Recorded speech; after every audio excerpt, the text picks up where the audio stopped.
Okay, so I know that a lot of you guys, and girls, you're going to be really cross about Charlie Kirk's death, and I understand it. We're all upset about it. But listen, we got to react in the right way. We got to be sensible about this, okay? There's going to be hundreds, if not thousands, of people who are going to be leaving the Democrat Party because they're waking up. They're disgusted with what they see. They're disgusted that their party can't hold reasonable debate without kicking off. They're going to be waking up. Charlie was a Christian like me, and as Christians we don't believe in picking up guns and shooting people unless it's for a very, very important issue like self-defense or for protecting others. But listen, the way you react, if you are sensible, we have to be sensible about it, all right? I know that a lot of you guys, you're powerful guys, you're military dudes, or you've got your country boys, and you know how to handle your weapons, and the urge is to get out there and to fight. But you've got to do it in the right way. You've got to come at it with intelligence, okay?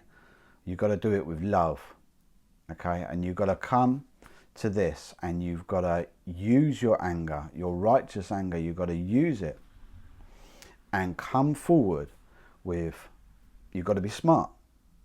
You've got to debate. You've got to talk. We've got to discuss ideas. That's what Charlie was all about. Charlie was about people coming together and discussing ideas. And why did they shoot him? We pretty much know. Hasn't been proven yet, but we pretty much can tell that he was shot because of his political views. I'd be amazed if it wasn't. So why is someone shooting someone for their political views? What does that tell you? What does that tell you about their state of mind? There's weakness in the minds of these people. Not all of them. There's some great Democrat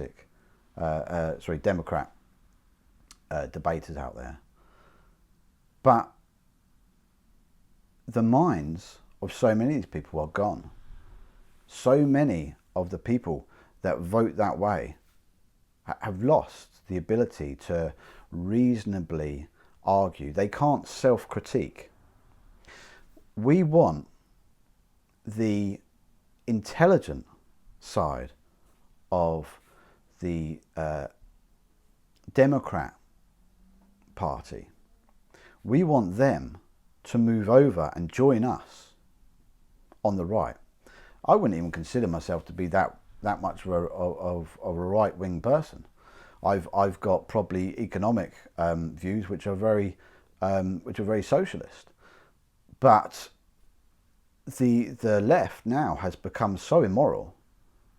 It puts me in the right, and they would.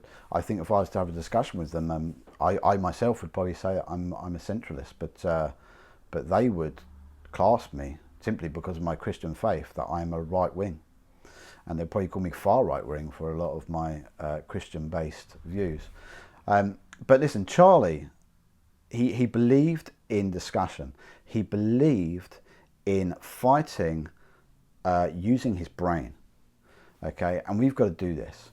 Okay, the moment we turn into them is the moment that we pick up a gun. And there might be a day when you have to fight with your gun. All right, but today is not the day. Right, you've got Donald Trump in power. I don't agree with everything Donald Trump says.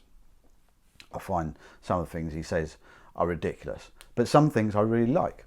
Right, but the point is that the Republicans are in power. To move forward, you want to keep the Republicans in power. And the actions of all of us determine how we move forward.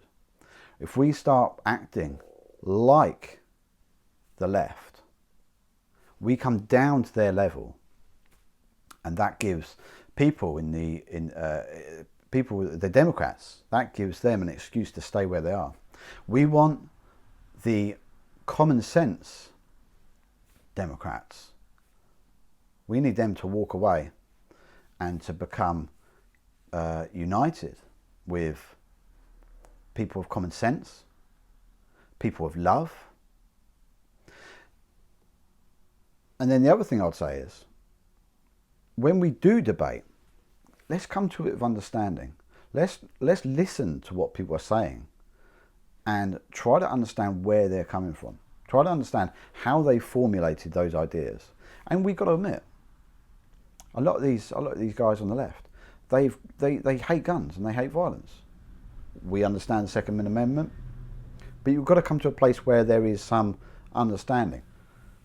You guys in America have got a lot to sort out, and us in the UK, we've got a lot to sort out. But it is love and truth that will heal the nations, and that has to be done through the love of Christ. We need to pray, we need to love one another, we need to turn the cheek, and each and every one of us need to come to Christ, put our faith in Christ, and righteousness comes from God. If we turn to Christ, it is Him who can heal us and heal our nations. God says in His word, if my people will humble themselves, if they will turn to me, if they will turn away from their wickedness, and they will humble themselves to me in prayer, I will heal their land. God has promised that if we humble ourselves and turn to Him, He will actively get involved and heal our nations. It's time to pray, people, and to act with love.